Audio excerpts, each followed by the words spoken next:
back over to my graph, and I'm going to turn off these, because I'm going to put in h of x is equal to, and my upstairs was x cubed, so x shift 6, 3, use the arrow to get off of that, minus 2x shift 6, 2, use the arrow to get off of that, plus 1.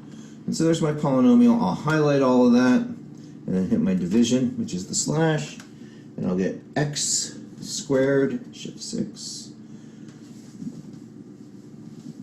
minus 3x plus 2.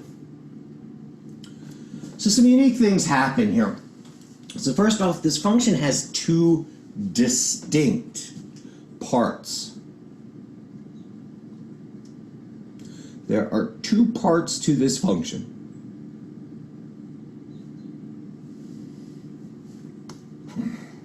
There's the side on this side and the side over here.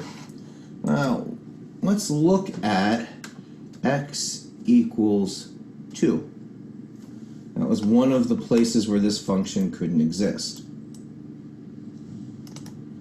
And we'll see that x equals 2 is one of our asymptotes. In fact, it's the defining part that divides this function into its two parts. Where the 0 is in this function, its denominator, what defines one of the asymptotes here, gives two distinct parts for this function. In one side, it's shooting downwards, and the other side, it's shooting upwards. We're shooting downwards here, and we're shooting upwards here. But the other divide by 0 portion does exist within the function. In fact, there's a point right there at 1, 1.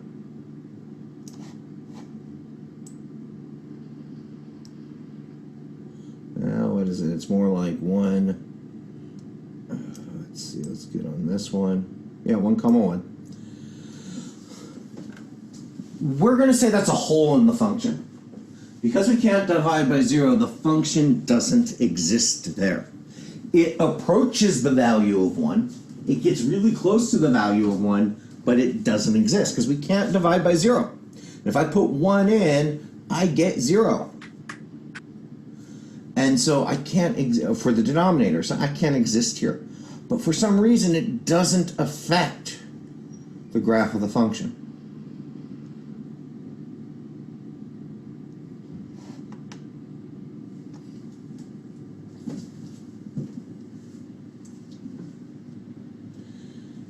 And if I get very, very far away from it, it approaches a slanted line. There's this slanted line that it looks like the function's becoming. All right, so we have set up the things we're going to see. And now we're going to try to pull apart those things. And so the first thing we're going to look at are these values. These vertical lines that the function approaches. And so when the function gets near 2, when x is close to 2, if I'm coming from the negative side of 2, I shoot off towards negative infinity. If I'm coming from the positive side of 2, I shoot off towards positive infinity. And these are going to be called vertical asymptotes. And that's what we're going to look at first. And when I come back here and look at the first one, when the line approaches, or when the function approaches a line where the y value approaches something, they're going to be horizontal asymptotes. And that's the second asymptote we're going to look at. And when we get far enough away, and it approaches a slant line, it's going to be a slant asymptote. So those are the three things we can define and look for. And we're going to have some rules to help us find them. The idea of finding the asymptotes is it lets us know what the function is doing near certain values. So the horizontal asymptote tells us what happens when the function gets really, really big if it has a horizontal asymptote. Right? The slant asymptote tells us what the function looks like if the function gets really, really big and it doesn't have a horizontal asymptote. So this happens when the x values get really big. They get the big N behavior. When x gets towards infinity or when x gets towards negative infinity.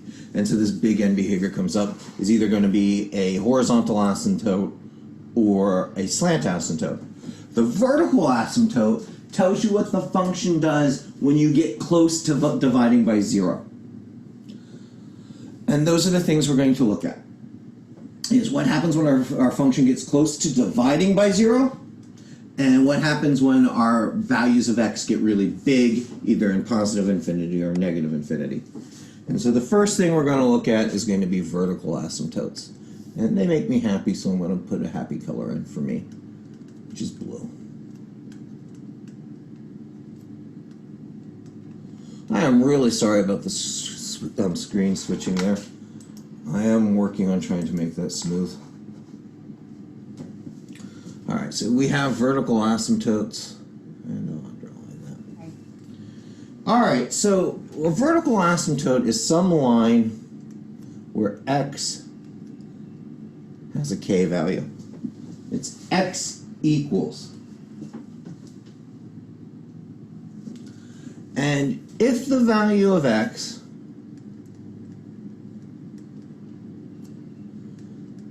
approaches k, it gets closer to k, either from the left or from the right,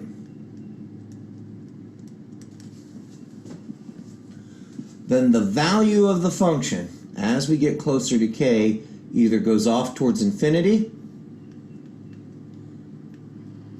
or it goes off towards negative infinity.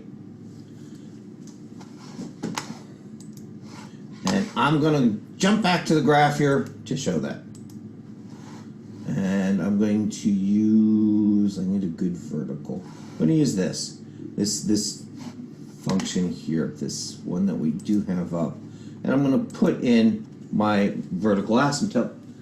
So in this case, x equals 2 is my vertical asymptote. So my k value is 2. And so with my k value being 2, as I get closer to 2, as my x value gets closer to 2,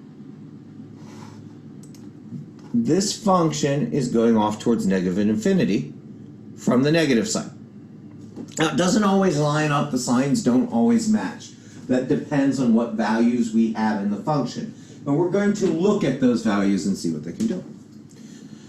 As I come over from the right-hand side, from the positive side, it shoots off towards positive infinity. Now again, sometimes these will both go to positive infinity, sometimes they'll both go to negative infinity, sometimes they'll be staggered. How the function processes the sign tells what's going to happen. But this vertical asymptote of x equals 2, the function approaches one of the two infinities from either side. And so that's our definition of an asymptote, of a vertical asymptote.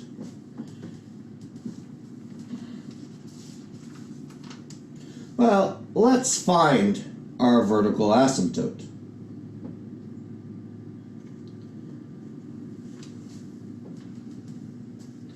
What we have to do here, though, is figure out what made this line. Well, this line came from when we were trying to divide by 0. It came from the root of our function. It came from when we said that q of x equaled 0, specifically when it equaled 2. But q of x also had a 0 at 1, but we didn't get a vertical asymptote there. So something happens that makes vertical asymptotes either exist or not exist based off the function, how the function looks. And I'm going to show you an example here of how we find one. So what we want to do is we want to find all the places where we're trying to divide by 0. But we want to do it in a way where we can have cancellation with the numerator. So let me come back into here. We're back on the blackboard. And so vertical asymptotes exist when the simplified version of the function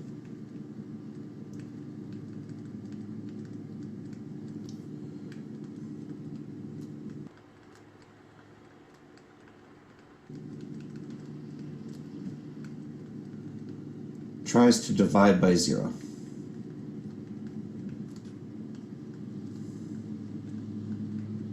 All right, simplified version of the function.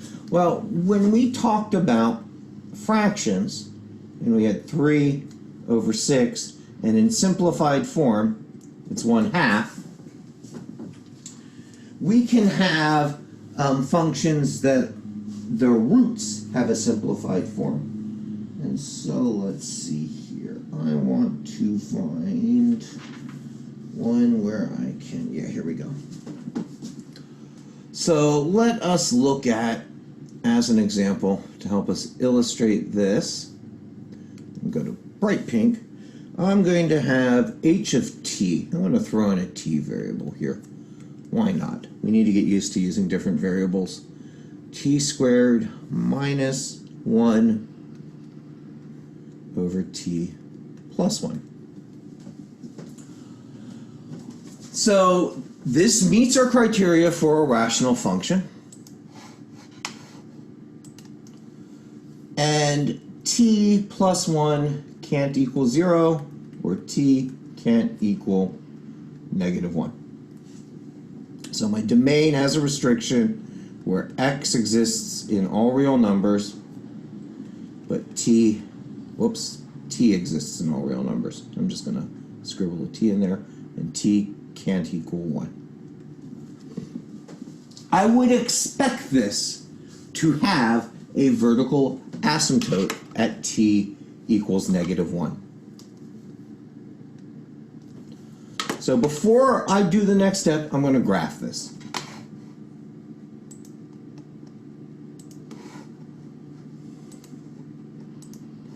I'm going to clear some of these graphs here.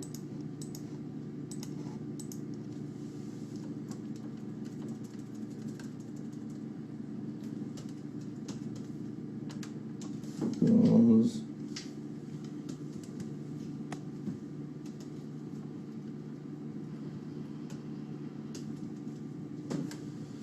And this looks like a line.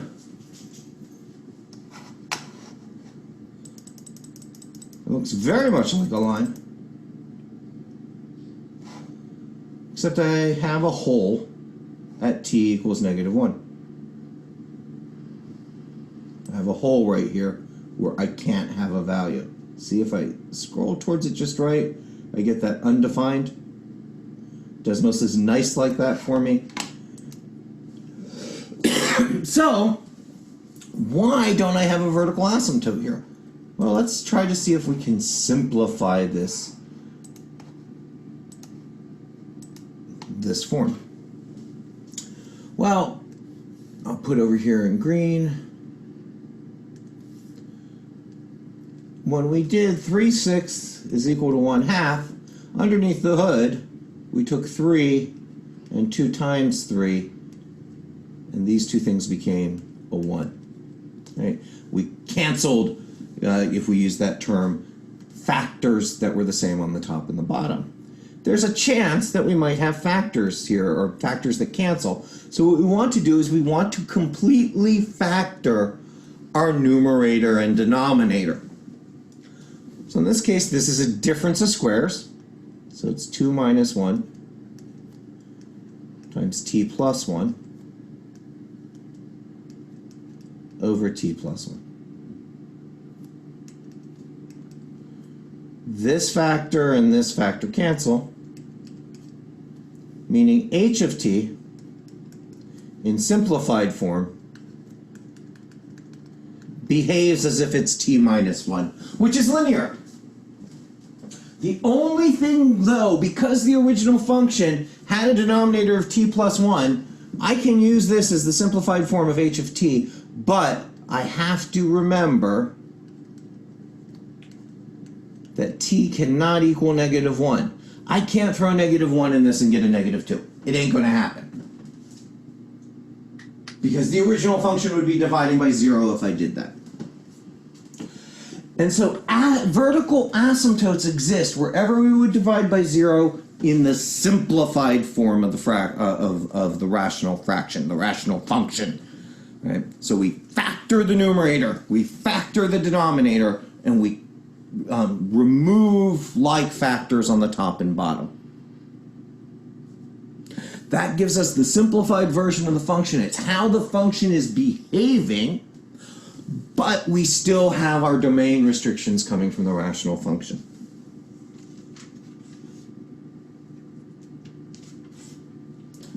All right, so that's our vertical asymptotes. That's not too bad. Right? It's the hardest part of all of this. It's the thing where you have to factor and you have to keep track of the things that can't equal 0.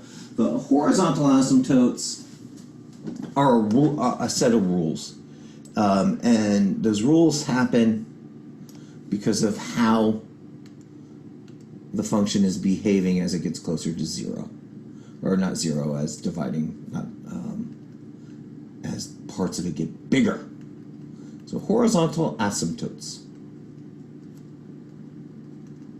So we looked at vertical asymptotes, now we're going to look at horizontal asymptotes.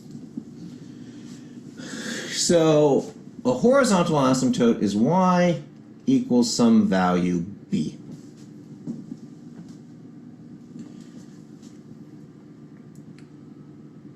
If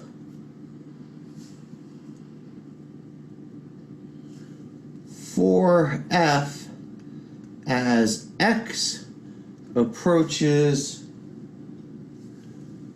infinity or x approaches negative infinity, so as x gets really, really big, then an f of x approaches b. The value of f of x approaches b. It gets closer and closer to that number. So let's get a horizontal asymptote here. Want a good one that isn't 0. You'll find that 0 ends up being a horizontal asymptote a lot. Once we get to the rules, I want one that isn't 0. Yeah, that's a good one. 2x. So we're going to look at the function. Let's see, I'm going to call this, what's a good letter for a function that's not f, because I'm using f up here, I like using a different one. I haven't used a g in a while, so we'll go g of, what variable do I want to use? G of s. We'll use an s. Sorry, because we're getting up towards a section in function algebra, we're going to be using different variable names because we can substitute different variable names in as we do things with different algebra. So I want to try to start talking in different variables.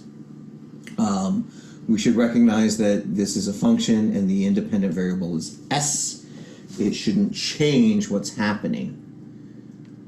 We don't always have to think of x and y. So 2 times s plus 1 over s minus 3.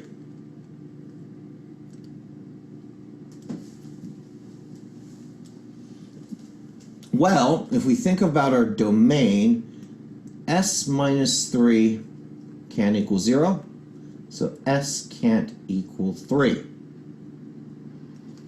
And I would write that as s exists in all real numbers such that s doesn't equal 3.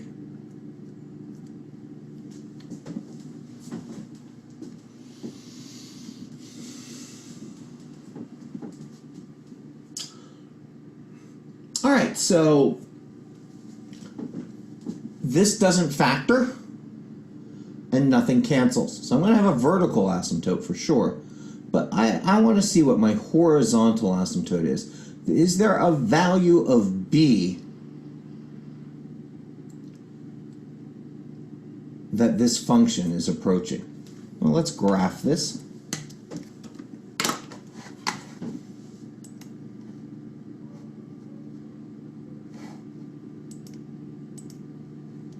get over to the graph. Good, the graph is showing there.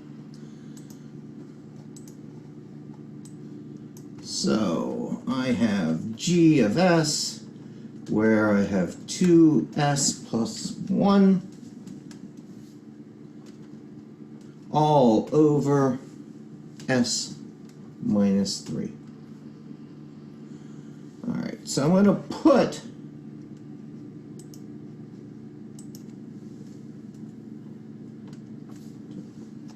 my asymptotes in here. X equals 3.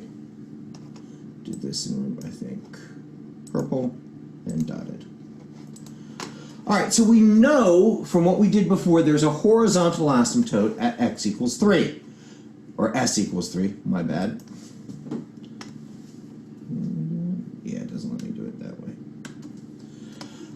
And so there's the vertical asymptote at s equals 3.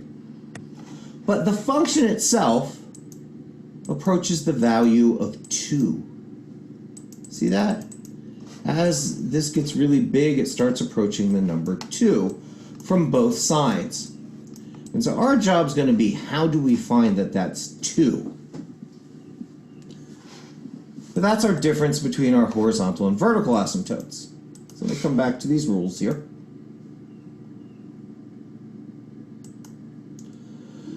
So this, we have to find where the 2 comes from. And vertical asymptotes have a neat rule to them. What is happening is, as x is getting really, really big, as it's going off towards infinity, it's trying to divide things out. So the power of the functions matter. So we're going to look at what the power of the functions do in the asymptotes. So I'll go back to sky blue. So let me write, I have some f of x that's going to be of a p of x and a q of x. And for word's sake, this will be the numerator, and this is the denominator.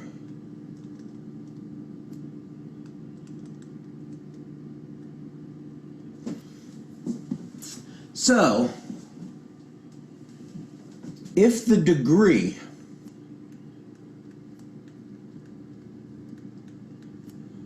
of p of x, if your numerator's degree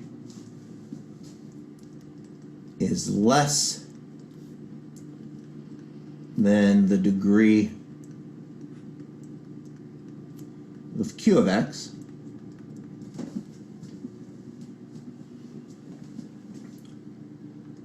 it has a horizontal asymptote,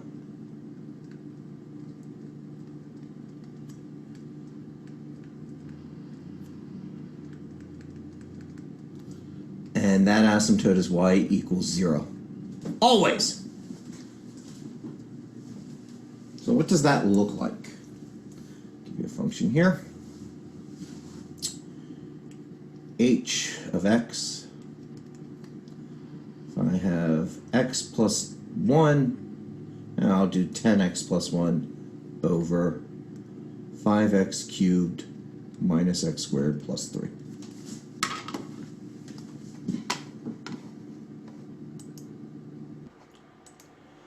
So, if the degree of the numerator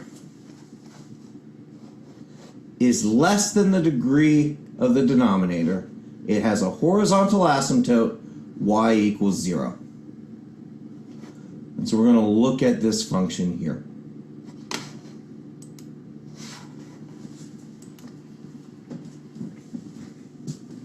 Right, so if the upstairs has a smaller power of x than the downstairs power of x, the degree of the polynomial.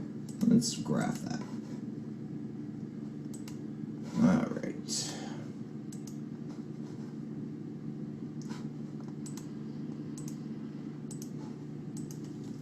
So I had 10x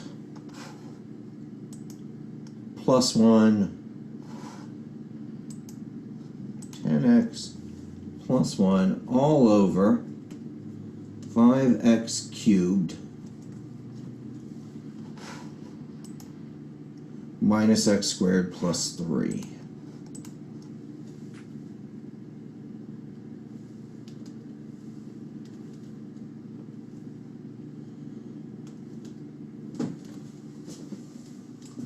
And so this is what this function looks like. Definitely has an asymptotic behavior around, what is this, -1?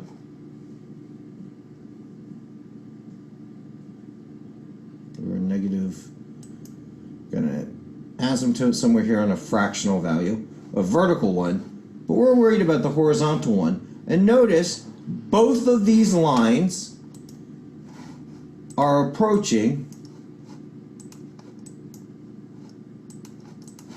y equals 0. As x gets really big, this approaches the horizontal line y equals 0. In fact, all the interesting behavior is very close between -4 and 4.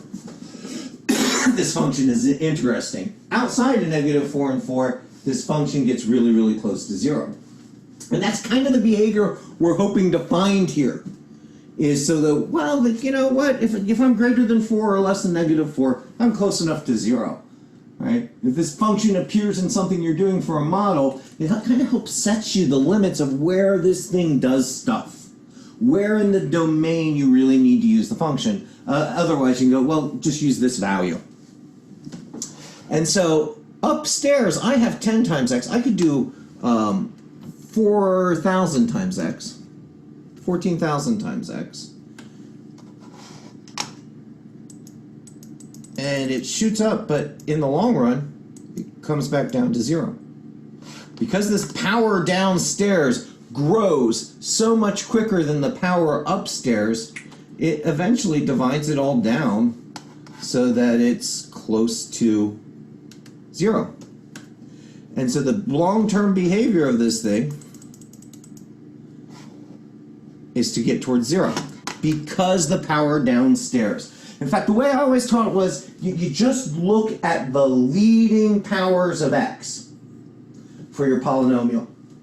You don't have to worry about anything else, and that's going to tell you the behavior of the function. This is similar to 10x divided by 5x cubed. See how they're similar? Right? This has a little different behavior really close up. But all in all, in the long run, when x gets big, it acts like the leading term. And that's what this rule says for us. And so if the degree of p of x is less than the degree of q of x, it is a horizontal asymptote. Well, that's okay. But what if p of x isn't less than? So we'll get another rule here. So I guess I'll call this 1. I want to do that in blue.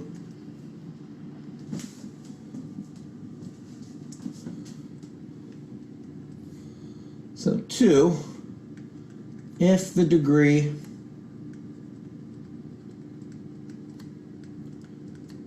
of p of x is equal to the degree of q of x,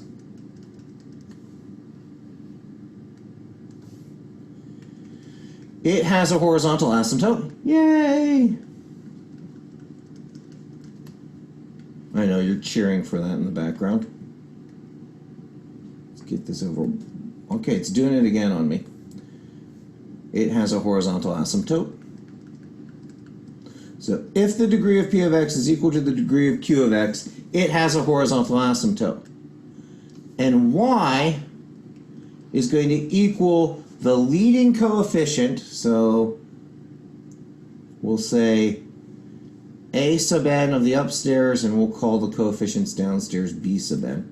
This is going to equal a sub n over b sub n.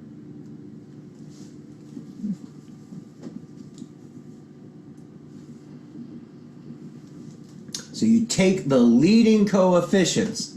Well, what does that look like? Make sure, did it switch back? Okay. Do not understand why it stays on that graph when I switch screens, and not every time. But we're not there right now. We're where I want to be. So let's call this I, and I'm going to use my variable. I'm going to use z for a variable. And so the degree of the polynomials are going to be equal. So I'm going to use 12x cubed plus 3x squared minus 5 over 4x cubed plus 1. And so this rule tells me that y is going to equal 12 over 4, where it's going to approach a horizontal asymptote of 3. So let's put that in. All right. Whoops, that's not there. Yes! All right, we've got a graph. It switched over for you. I come here. Close these two things out. And so I want 12x cubed plus 3x squared minus 5. 12x cubed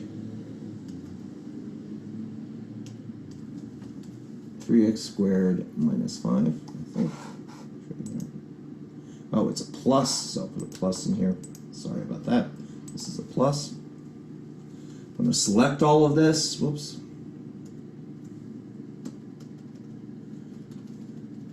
And divide. And underneath I have 4x cubed plus 1.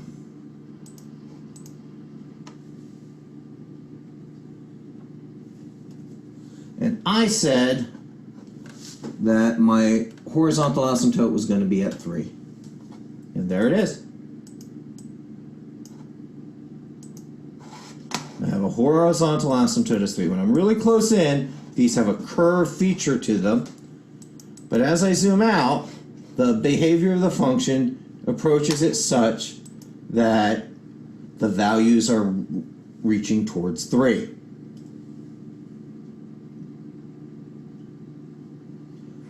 And that comes exclusively from the leading coefficients. 12 over 4 is 3. So if the degree of the polynomial is the same, then 12 over 4 dominates. These values don't matter because as I get closer and closer to infinity, I'm really looking at 12x cubed over 4x cubed, which is 3.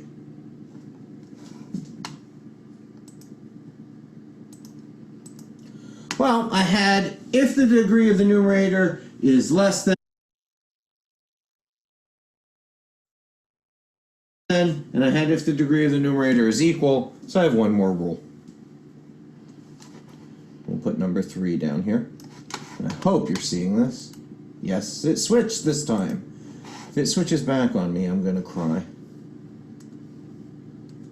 I'll just cry. If we did less than and equal, so we'll have to do greater than. If the degree of p of x is greater than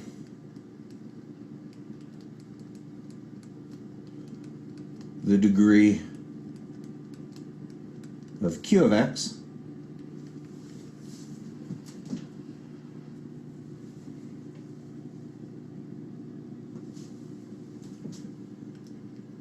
there are no horizontal asymptotes.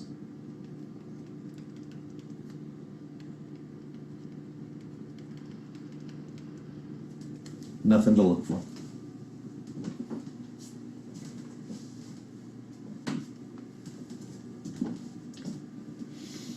It divides out the leading term, makes it look like a